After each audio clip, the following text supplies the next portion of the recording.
Presiden. Tadi Bapak menyebut ini sebagai langkah awal pemulihan korban, Pak. Ya, langkah awal kan apa, ada 12 peristiwa. Ini adalah langkah awal dimulai dari Aceh, dari Pidi. Karena di sini memang ada berapa 3 peristiwa. Di Pidi, di Gedong, di Simpang KKA, dan di Jambu Kepok. Jadi setelah itu akan terus. Ini langkah awal. Ini sekali baru langkah awal. Pak, keberangkatan sampai Desember 2023. Itu kan Ya, nanti bisa diperpanjang kan tahun depan. Bisa kalau belum selesai. Syukur nanti Desember itu sudah selesai. Karena memang ini kerja bukan kerja gampang, bukan hanya bantuan sosial, memberikan keterampilan, diberikan beasiswa. Langkah pengawalannya diteruskan, Pak. Langkah yudisial akan diteruskan. Langkah yudisial itu apabila bukti-buktinya kuat, Komnas HAM menyampaikan ke Kejaksaan Agung, kemudian juga ada persetujuan dari DPR, nanti bisa berjalan. Ya, saya kira dua-duanya bisa berjalan, tetapi kita ingin yang non judicial dulu yang bisa bergerak, kita langsung selesaikan. Ya. Pak, banyak yang menilai di Rumah Gedong ini dihancurkan itu ada ingin melupakan sejarah gitu. Sebenarnya alasan Bapak memilih Rumah Gedong ini gimana, Pak? Apakah rekognisi atau gimana, Pak? Nanti kan ini kan yang dibuat living park itu kan memang kita tetap mengingat karena ada benda-benda yang ditaruh di situ, tetapi juga bisa ada manfaatnya. Oleh sebab itu dibuat taman yang bisa dipakai untuk masyarakat di sini mengingat, tetapi dalam sebuah perspektif yang positif dan negatif jika dibangun living park itu. Kalau di Simpang alasan Jambu Kepok dibangun apa, Pak? Apanya? Ya, pertanyaan di Simpang KKA ada Jambu Nanti Kepok. satu-satu ini diselesaikan dulu, dan ini pun mulai nanti baru bulan September. Ya. Yang lain didesain dulu, baru didesain pun kan juga bertanya pada masyarakat keinginannya seperti apa. Seperti di sini keinginannya seperti apa, Pak? Kami pengen dibangunkan masjid, oke, ada masjid di taman itu misalnya. Jadi ini tidak langsung bangun apa, tidak sesuai dengan kehendak masyarakat, nanti bisa. Ya. RUU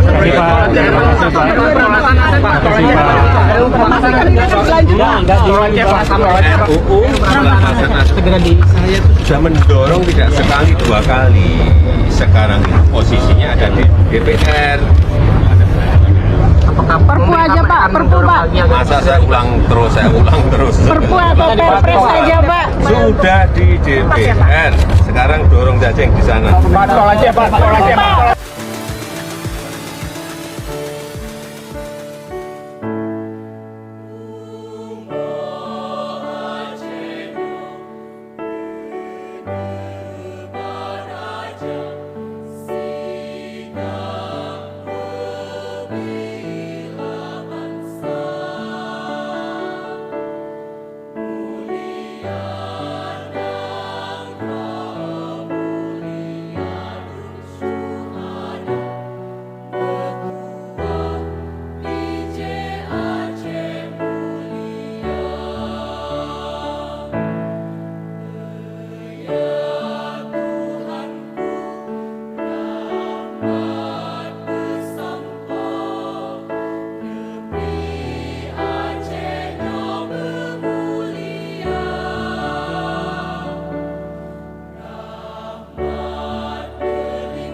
silakan duduk kembali.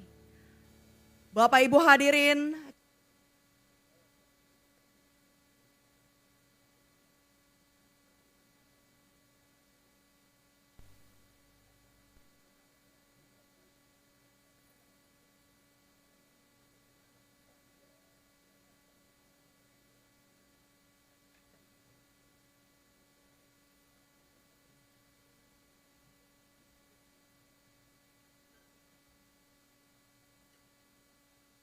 yang terhormat Presiden Republik Indonesia Bapak Joko Widodo, yang kami hormati perwakilan Duta Besar negara-negara sahabat, pimpinan lembaga negara, Menteri Koordinator Bidang Politik Hukum dan Keamanan Republik Indonesia Bapak Muhammad Mahfud MD, serta para Menteri Kabinet Indonesia Maju.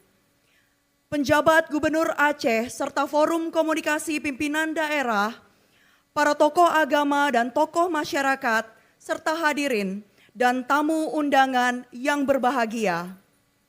Assalamualaikum warahmatullahi wabarakatuh. Salam sejahtera bagi kita semua, selamat pagi dan selamat datang Bapak Ibu yang kami hormati dalam acara peluncuran program pelaksanaan rekomendasi penyelesaian non-yudisial pelanggaran hak asasi manusia berat di Indonesia.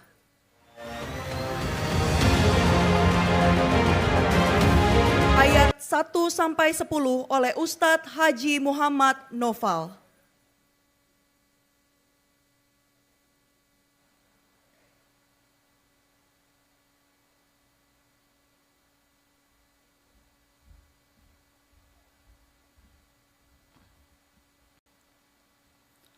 Assalamualaikum warahmatullahi wabarakatuh.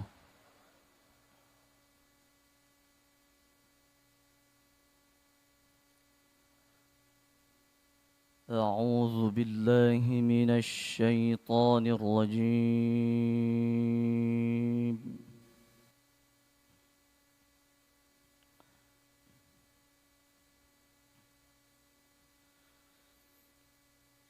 Bismillahirrahmanirrahim.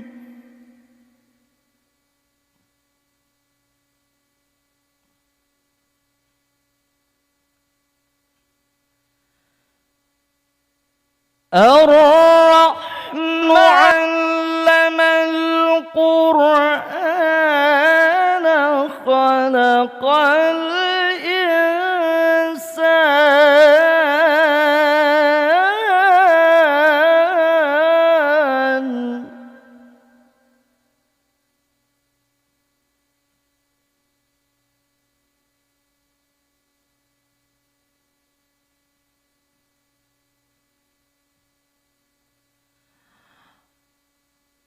Allamahul bayan asy-syamsu wal qamaru bihusban.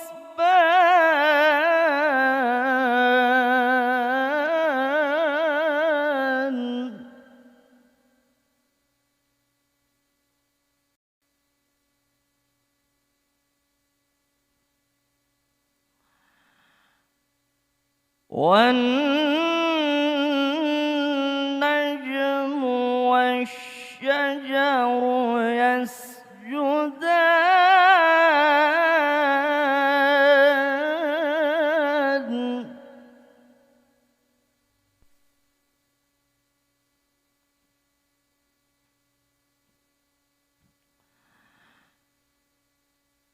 وَالسَّمَاءَ رَفَعَهَا وَوَضَعَ الْمِيزَانَ.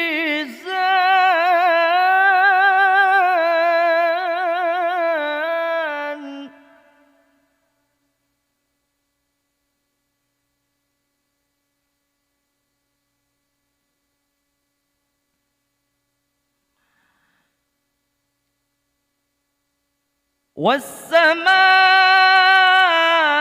رفعها ووضع الميزان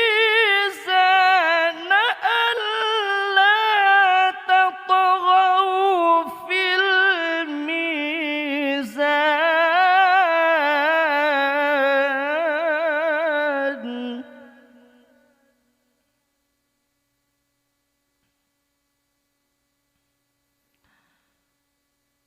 وأقيموا الوزن بالقسط ولا تخسروا الميزان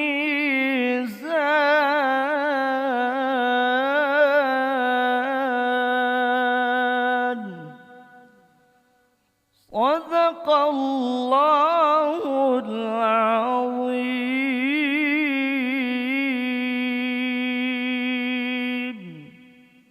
Assalamualaikum warahmatullahi Selanjutnya, marilah kita dengarkan laporan Menteri Koordinator Bidang Politik, Hukum, dan Keamanan Republik Indonesia, Bapak Muhammad Mahfud MD.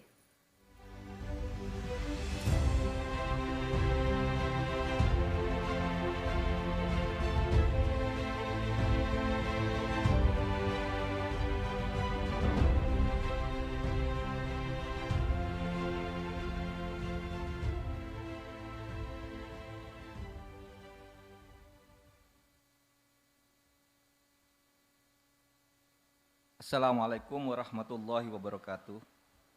Salam sejahtera untuk kita semua. Om Swastiastu, Namo Buddhaya, salam kebajikan. Yang terhormat Bapak Presiden Republik Indonesia, Bapak Insinyur Joko Widodo.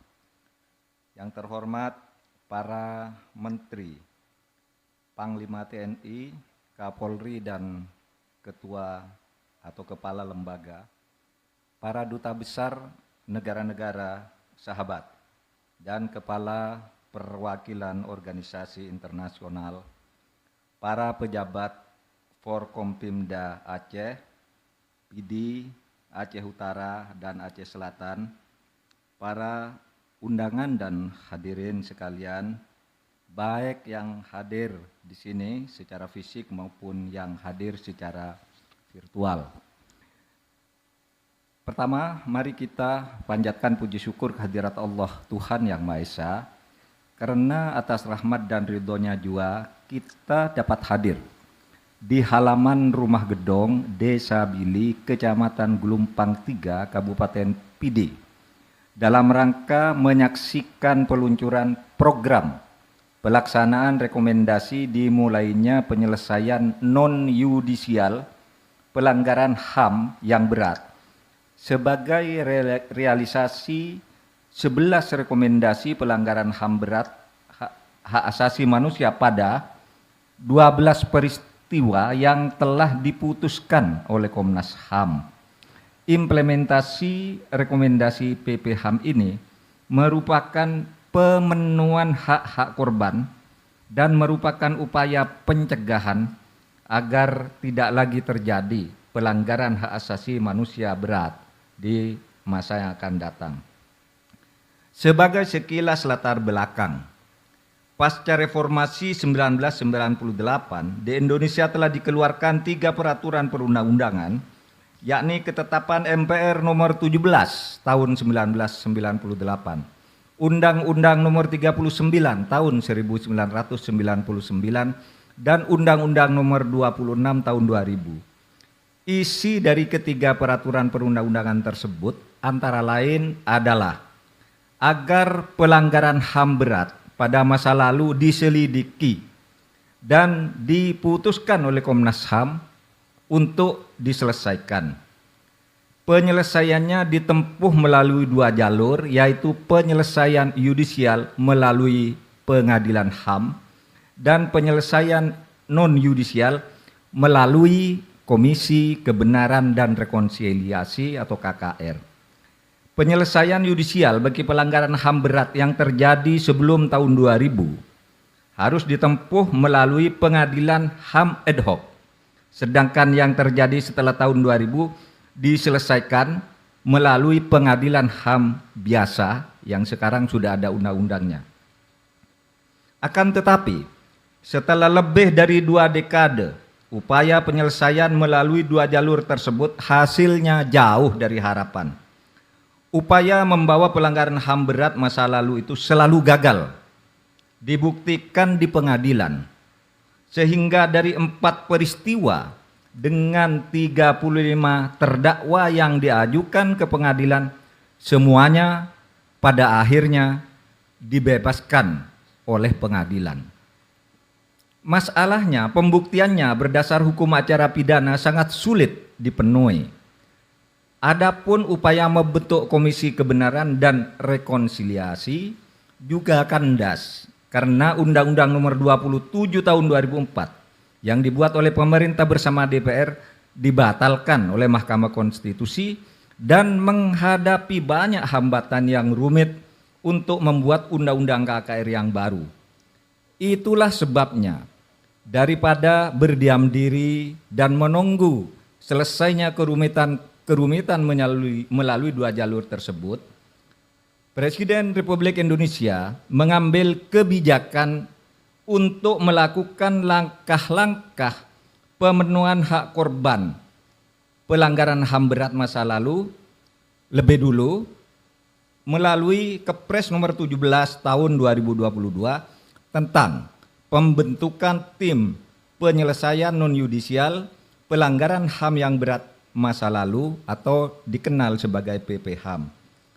Adanya Kepres tentang PP-HAM ini sama sekali tidak meniadakan keharusan dan upaya penyelesaian yudisial, melainkan semata-mata dimaksudkan untuk memenuhi hak para korban lebih dahulu sebelum jalur-jalur yang disediakan itu selesai problem-problemnya. Tekanannya adalah korban, bukan pelaku. Untuk pelaku pelanggaran HAM berat tersebut akan terus diupayakan untuk diselesaikan sesuai dengan ketentuan undang-undang.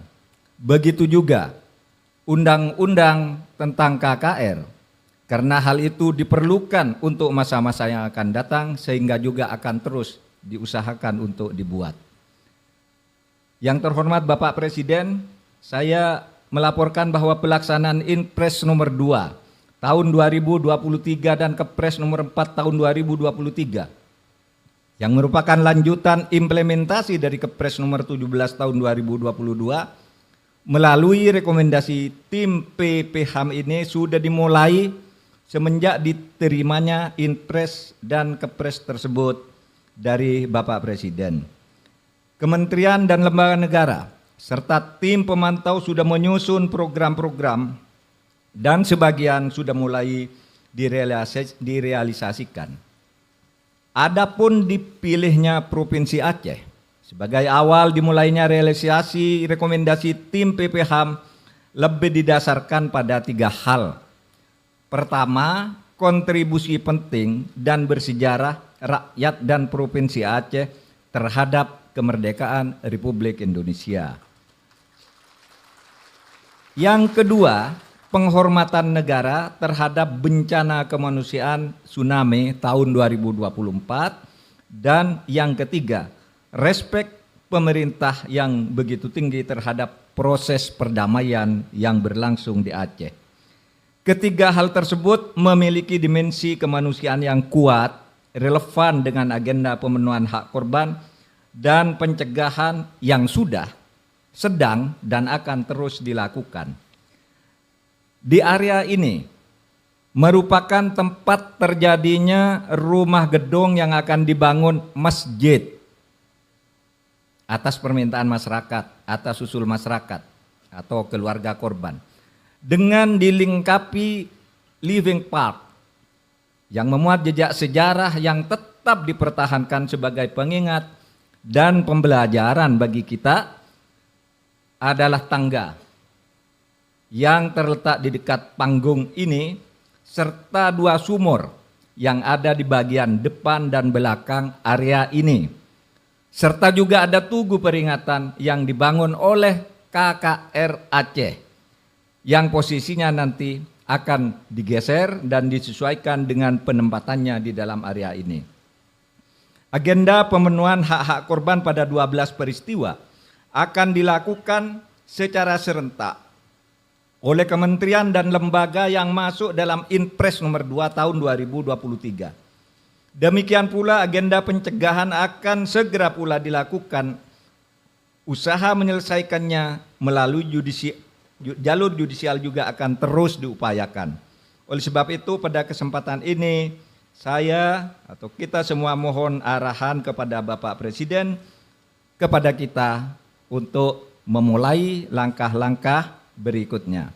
Selaku Menko Polhukam yang mendapat tugas dari Bapak Presiden untuk mengawal proses ini, saya ingin mengucapkan terima kasih kepada Ketua dan anggota PPHAM, para menteri, pimpinan lembaga negara, segenap pimpinan daerah, khususnya jajaran pemerintah daerah di Aceh, rekan-rekan pers, organisasi keagamaan, tokoh-tokoh masyarakat, organisasi masyarakat sipil, dan pihak-pihak lain yang mendukung agenda bangsa ini. Begitu pula kepada panitia yang sudah bekerja keras untuk menyiapkan acara ini. Semoga Tuhan Yang Maha Esa senantiasa memberikan petunjuk dan bimbingan bagi kita semua. Sekian laporan dari kami. Atas perhatiannya, terima kasih. Assalamualaikum warahmatullahi wabarakatuh.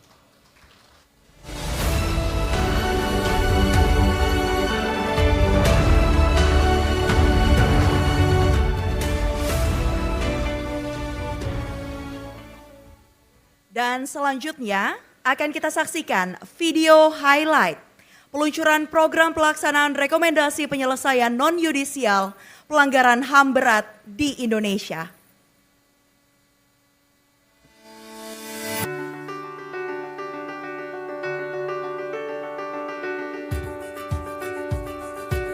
Tim Penyelesaian Non-Yudisial Pelanggaran Hak Asasi Manusia yang Berat atau Tim PPHAM telah merampungkan tugasnya. Dipimpin Menko Polhukam Mahfud MD, tim yang dibentuk berdasarkan Kepres nomor 17 tahun 2022 ini menyerahkan rekomendasi kepada Presiden Joko Widodo pada 11 Januari 2023. Dengan pikiran yang jernih dan hati yang tulus, saya sebagai Kepala Negara Republik Indonesia mengakui. Oleh karena itu, pemerintah berkomitmen memulihkan hak-hak korban dan mencegah agar tidak lagi terjadi pelanggaran HAM berat di masa depan. 12 peristiwa pelanggaran HAM berat itu adalah peristiwa 1965 sampai 1966, peristiwa penembakan misterius 1982 sampai 1985, peristiwa Talang Sari Lampung 1989, peristiwa Rumoh Gedong dan Posatis di Aceh 1989, peristiwa penghilangan orang secara paksa 1997 sampai 1998, peristiwa kerusuhan Mei 1998, peristiwa Trisakti dan Semanggi 1 dan 2 1998 dan 1999, peristiwa pembunuhan Dukun Santet 1998 sampai 1999, peristiwa Simpang KKA di Aceh 1999, peristiwa Wasior di Papua 2001 sampai 2002, peristiwa Wamena di Papua 2003, peristiwa Jambu Kepok di Aceh 2003. Pemulihan hak-hak para korban dimulai hari ini, mengambil tempat di lokasi Rumah Gedong Kabupaten Pidi, Provinsi Aceh. Langkah pemulihan hak juga dilakukan terhadap korban dan keluarga korban di luar negeri. Pemulihan korban adalah hak konstitusional, yakni hak sebagai korban dan hak sebagai warga negara.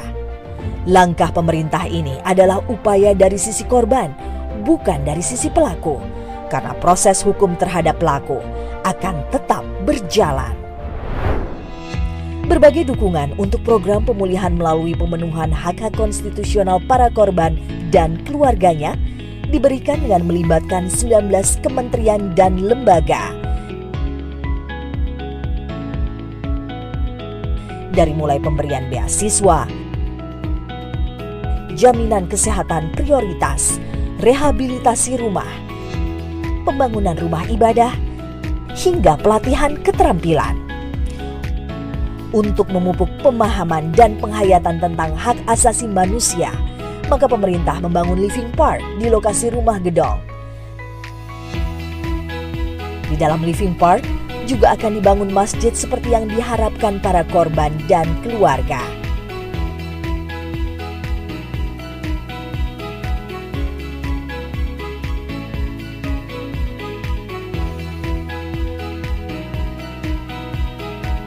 Penyelesaian non-yudisial ini merupakan upaya terukur dari pemerintah untuk merajut masa depan Indonesia yang lebih baik, adil, dan beradab. Hormati, acara selanjutnya adalah penyerahan implementasi program pelaksanaan rekomendasi penyelesaian non-yudisial pelanggaran HAM berat yang akan diberikan secara simbolik kepada 8 orang perwakilan oleh Presiden Republik Indonesia. Implementasi ini dilaksanakan oleh Kementerian Luar Negeri, Kementerian Hukum dan HAM, Kementerian Pertanian, Kementerian PUPR, Kementerian Kesehatan, Kementerian Pendidikan, Kebudayaan, Riset dan Teknologi, Kementerian Sosial, Kementerian Ketenagakerjaan, Kementerian Pariwisata dan Ekonomi Kreatif, Kementerian Koperasi dan UKM, serta Kementerian BUMN. Untuk itu, perwakilan penerima dimohon naik ke panggung. Perwakilan pertama atas nama Samsul Bahri bin Rusli bin Abbas. Pemenuhan hak berupa keanggotaan program Keluarga Harapan, program sembako dan atensi dalam bentuk modal usaha kelontong dan motor roda 3, Kartu Indonesia Sehat Prioritas, pelatihan koperasi dan UKM, serta bingkisan untuk Idul Kurban. Perwakilan atas nama Hasan Azari. Pemenuhan hak berupa keanggotaan program Keluarga Harapan dan program sembako dan atensi, Kartu Indonesia Sehat Prioritas, beasiswa pendidikan anak, pembangunan rumah, serta bingkisan untuk Idul Kurban. Perwakilan ketiga atas nama Akbar Maulana bin Zulfadli. Pemenuhan hak berupa Kartu Indonesia Sehat Prioritas dan beasiswa pendidikan. Perwakilan atas nama Ridwan Ayub. Pemenuhan hak berupa keanggotaan program Keluarga Harapan dan program sembako dan atensi, Kartu Indonesia Sehat Prioritas, sapi ternak, serta bingkisan untuk Idul Kurban. Perwakilan selanjutnya atas nama Ira Sofia bin Mukhtar. Pemenuhan hak berupa keanggotaan program Keluarga Harapan dan program sembako dan atensi, Kartu Indonesia Sehat Prioritas, pelatihan keterampilan menjahit serta mesin jahit dan bingkisan untuk Idul Kurban. Perwakilan keenam atas nama Sarbunis bin Abdul Jalil. Pemenuhan hak berupa keanggotaan program Keluarga Harapan dan program sembako dan atensi, Kartu Indonesia Sehat Prioritas, pelatihan keterampilan membuat kue dan alat pembuat kue, serta bingkisan untuk Idul Kurban. Perwakilan ketujuh atas nama Sudar Yanto Priyono. Pemenuhan hak berupa zero tarif kitas atau kartu izin tinggal terbatas. Dan perwakilan selanjutnya atas nama Yaroni Suryo Martono. Pemenuhan hak berupa zero tarif kartu izin tinggal terbatas atau kitas. Untuk itu kami mohon kepada Bapak Presiden Republik Indonesia didampingi Bapak Menteri Koordinator Bidang Politik Hukum dan Keamanan, mohon berkenan untuk menyerahkan pemberian.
Selanjutnya foto bersama.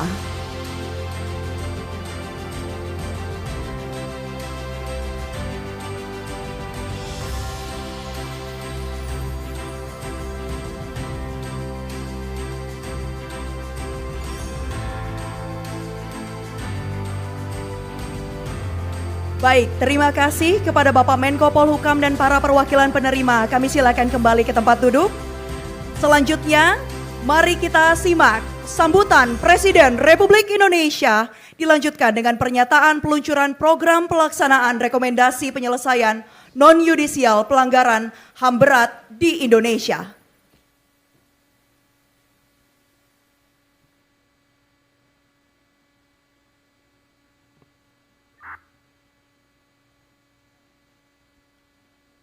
Bismillahirrahmanirrahim. Assalamualaikum warahmatullahi wabarakatuh. Selamat siang, salam sejahtera bagi kita semuanya. Yang saya hormati Menko Polhukam beserta seluruh Menteri Kabinet Indonesia Maju, beserta seluruh Ketua dan Kepala Lembaga, Panglima TNI, Kapolri, Gubernur Aceh, beserta seluruh Forkompinda Aceh, Bupati dan Wali Kota yang hadir dari PD Aceh Utara, Aceh Selatan,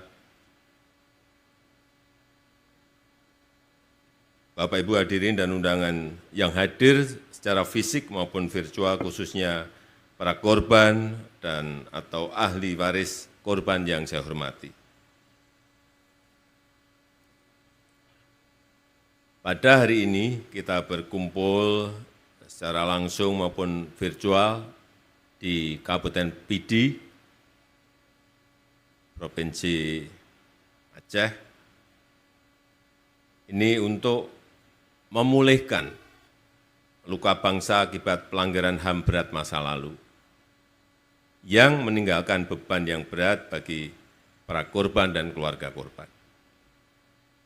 Karena itu, luka ini harus segera dipulihkan agar kita mampu bergerak maju.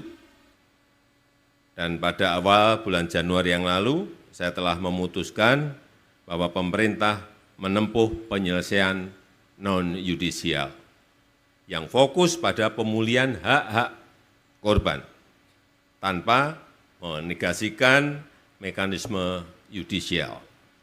Dan hari ini kita bersyukur, alhamdulillah, bisa mulai direalisasikan pemulihan hak-hak korban pelanggaran HAM yang berat di 12 peristiwa, yang sekaligus menandai komitmen bersama untuk melakukan upaya-upaya pencegahan agar hal serupa tidak akan pernah terulang kembali di masa-masa yang akan datang. Saya mendapatkan laporan dari Bapak Menko Polhukam bahwa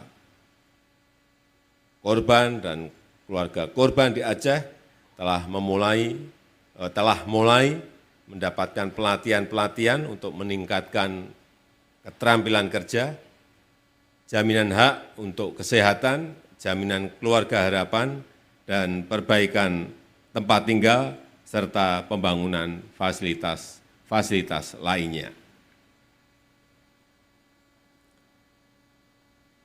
Itu saya minta maju ke depan, tadi yang mendapatkan beasiswa,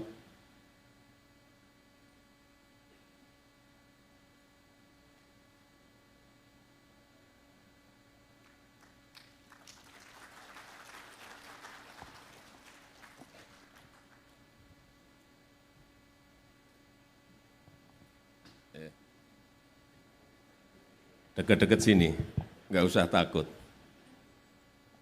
Ya, dikenalkan nama.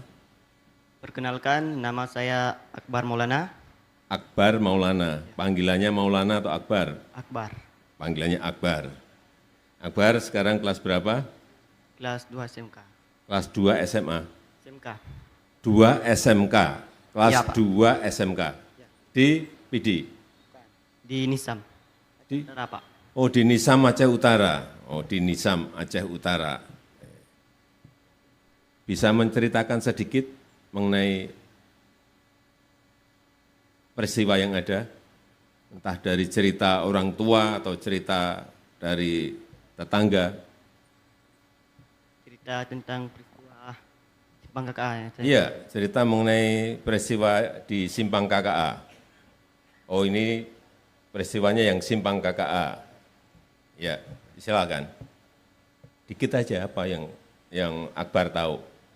Ya, waktu itu ayah saya lagi pulang sekolah. Ayah baru pulang sekolah. Baru masa sekolah. Masih muda. Oh, masih muda, masih sekolah. Terus, kelas berapa itu? Kelas. Nggak tahu. Enggak tahu. Ya. Terus, pulang sekolah. Ya.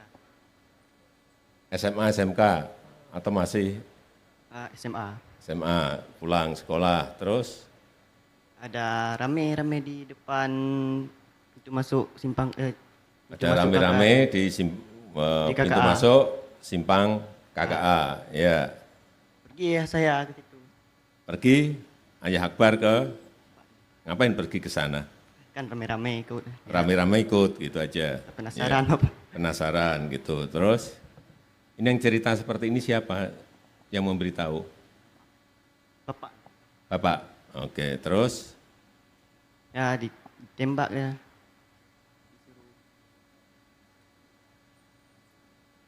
ketembak di situ. Ya. Terus Akbar lahir. Mana ada. Gimana?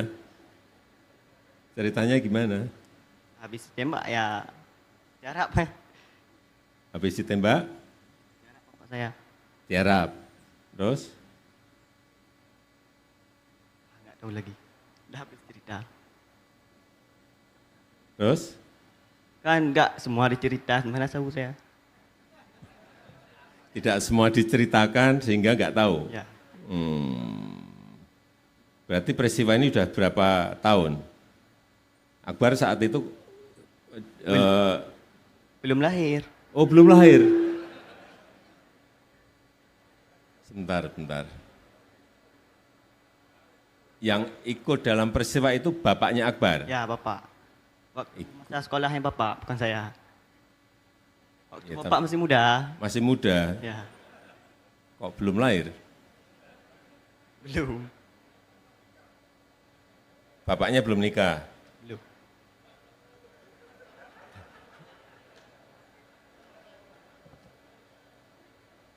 Oke. Nah. Terus ini dapat beasiswa apa ini? Beasiswa sama jaminan kartu Indonesia Sehat. Iya. Beasiswa untuk sekolah di SMK Ya. plus universitas. Ya, Universitas juga. Ya masuk. Iya. Iya. Iya. Saya kan belum ngecek ini apa dapatnya apa. Beasiswa SMK dan universitas. Karena Pak Menterinya nggak ada, saya nggak bisa tanya. Pak Menko betul? Betul. Ya, apa yang ingin Akbar sampaikan di majelis ini? Nggak ada. Nggak tahu lah. Nggak tahu, ya udah, selamat. Udah. Terima kasih Akbar, makasih. Ini, kasih. Saya masih belum nangkep. Ya. Kemudian pada siang hari ini juga hadir 2 orang dari Rusia dan juga dari Ceko, yaitu Bapak Suryo Martono, ini dari Ceko, dan juga Bapak Sudaryanto Priyono dari Rusia. Boleh naik ke panggung, Pak? Beliau ini datang jauh dari Ceko dan dari Rusia.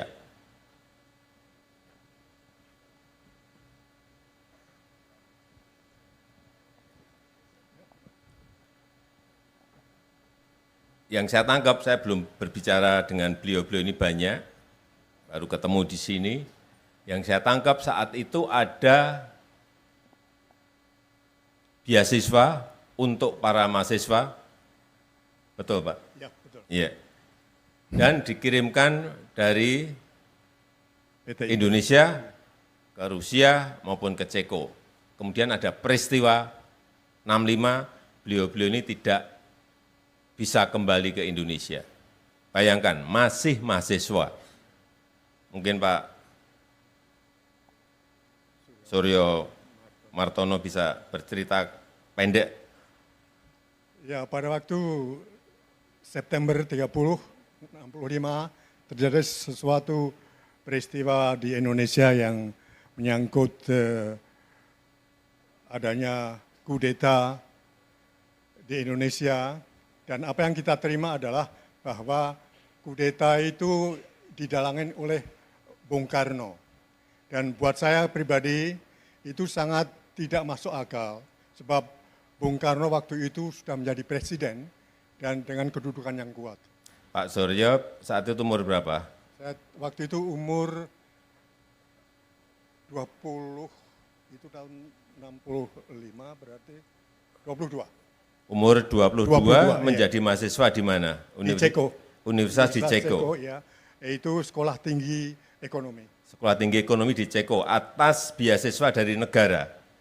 Dari negara lewat Kementerian PTIP, Perguruan Tinggi dan Ilmu Pengetahuan. Dikirim oleh negara lewat PTIP Ya. atas semuanya biaya negara. Iya. Iya. Dengan perjanjian bahwa nanti setelah kita lulus harus bekerja buat untuk negara paling tidak selama 3 tahun. Oh, maka ikatan dinas Iya. harus bekerja untuk negara Iya. selama 3 tahun. Iya, iya. Tetapi karena peristiwa 65 Bapak tidak bisa kembali. Tidak bisa. Iya, tidak bisa kembali. Tidak bisa kembali atau takut kembali? Tidak bisa kembali karena saya dicabut paspor.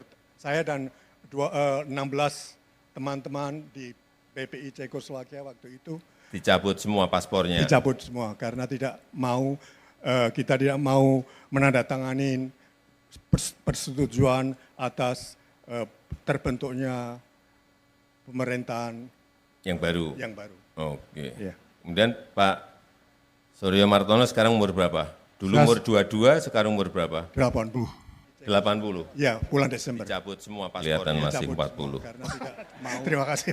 Kita tidak mau menandatangani Pak Sudaryanto persetujuan atas dulu juga sama, dikirim oleh negara dari beasiswa. Oke. Kemudian Saya Pak dikirim oleh organisasi Suryo Martono sekarang umur berapa? Departemen Dulu umur Koperasi 22, dan sekarang umur berapa? Transmigrasi 8 Indonesia. dikirim oleh Departemen Koperasi. Ya, Kelihatan dan masih 40. menjadi mahasiswa di Terima kasih. Institut Koperasi Moskow. Sekolah di Pak Institut Sudaryanto, Koperasi Moskow. Ya, atas Juga sama. beasiswa pemerintah Dikirim Uni oleh Soviet. negara. Oh, yang memberikan beasiswa pemerintah Soviet. Ya, saya Oke. dikirim oleh organisasi. Terus?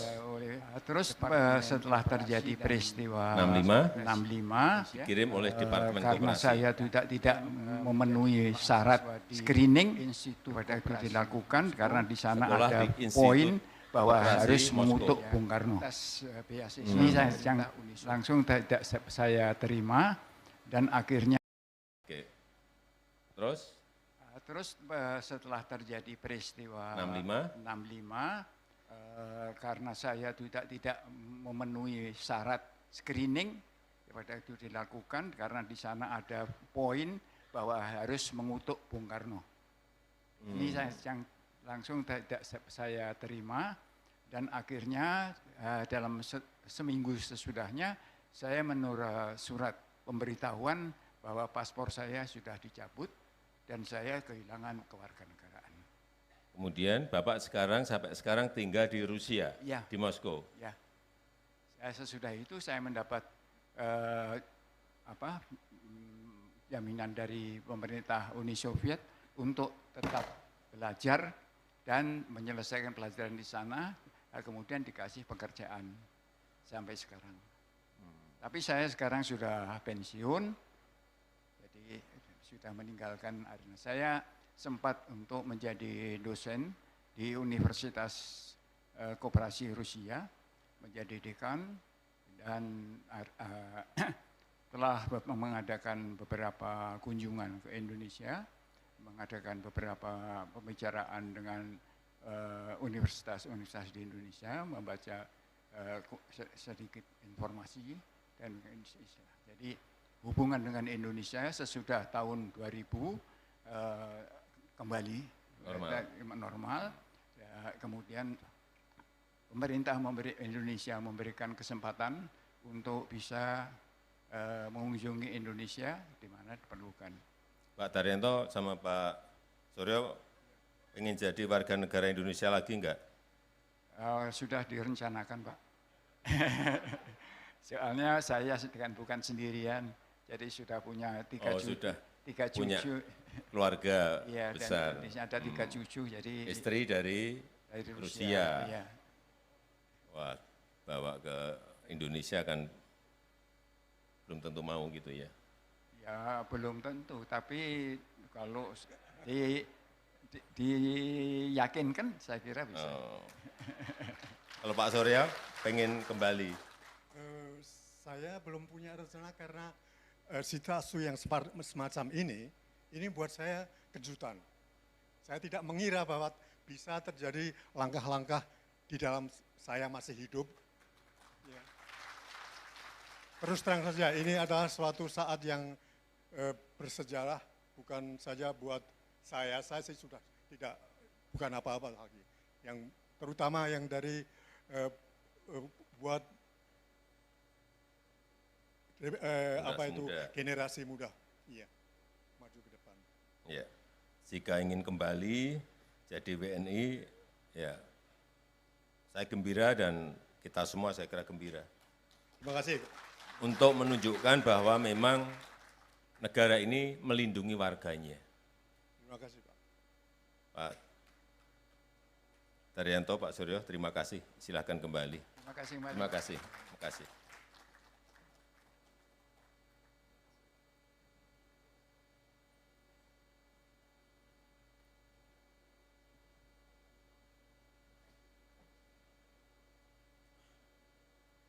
Ya, negara kita Indonesia memang negara besar, jadi ada peristiwa yang mengikuti juga.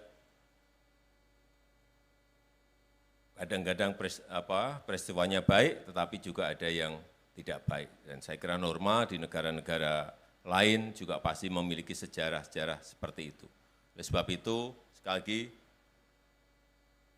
pemerintah memiliki niat yang tulus atas rekomendasi dari BPHAM untuk menyelesaikan pelanggaran hak asasi manusia berat di negara kita Indonesia. Dan kepada para korban atau ahli waris korban, saya mengucapkan terima kasih atas kebesaran hati Bapak, Ibu, dan saudara-saudara sekalian untuk menerima proses ini setelah melalui penantian yang sangat panjang. Saya yakin tidak ada proses yang sia-sia. Semoga awal dari proses yang baik ini menjadi pembuka jalan bagi upaya-upaya untuk menyembuhkan luka-luka yang ada. Awal bagi terbangunnya kehidupan yang adil, damai, dan sejahtera di atas pondasi perlindungan dan penghormatan pada hak-hak asasi manusia dan kemanusiaan. Saya rasa itu yang ingin saya sampaikan, dan dengan mengucap Bismillahirrahmanirrahim pada siang hari ini, secara resmi saya luncurkan program pelaksanaan rekomendasi penyelesaian non-yudisial pelanggaran hak-hak asasi manusia HAM berat di Indonesia. Terima kasih. Wassalamualaikum warahmatullahi wabarakatuh.